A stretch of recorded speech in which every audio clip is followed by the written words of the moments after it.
John, there's a sort of popular statement floating around in evangelical circles for the last 5 or so years.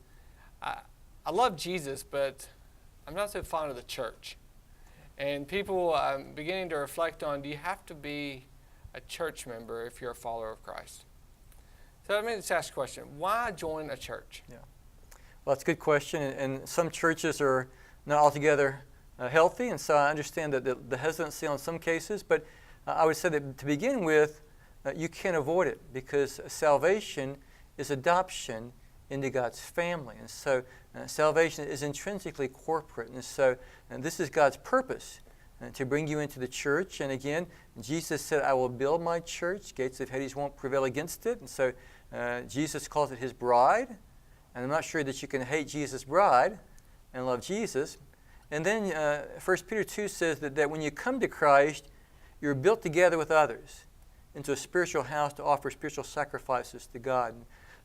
Everything in Scripture, as soon as you come to Christ, He puts you with other believers because you're not meant to live Christian life alone and things like that. And so there's a strong biblical rationale from the nature of salvation, from the example of Christ, what the church is, the whole idea, and that when you come to Christ, He is one with His body. So you can come to Christ and not be involved with His body. You can have a poor relationship, a bad relationship, but you can't have Jesus without His body. It's not an either or here to both ends.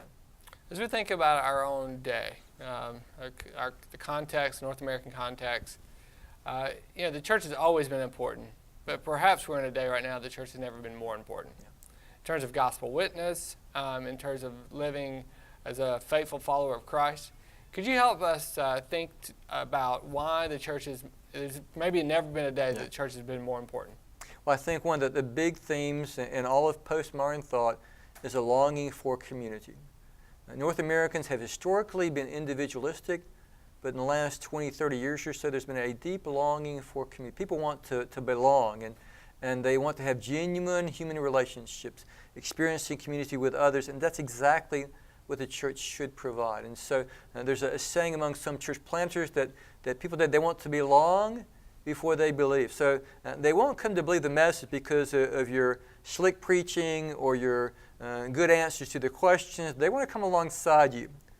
See, does this message you profess, does it make for a healthy community? Does it produce genuine relationship with others? So they want to come alongside, and from the quality of your life together, they will evaluate if this message is worth their time, worth their consideration. So the corporate witness of the church, I think, is incredibly important today.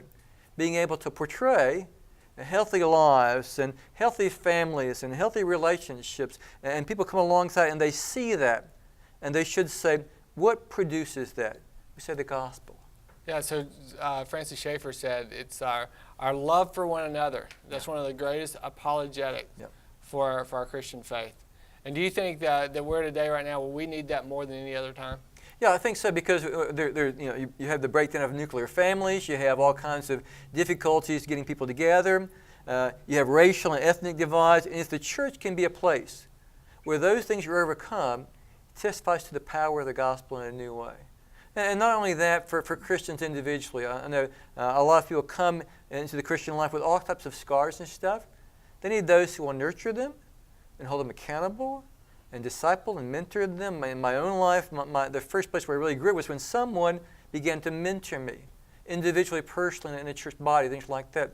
Well, that's what the church should provide for us. On the other hand, it's also people in agriculture, they want to make a difference. They say, I want to do something that makes my life matter. Well, that's where your first channel of ministry should be the church. That we're saved into a family and we're saved unto a mission. So together, we're involved with other believers and seeking to minister to God's creation and the world together. And so the church is also the context in which you develop and utilize the gifts you have for the good of society.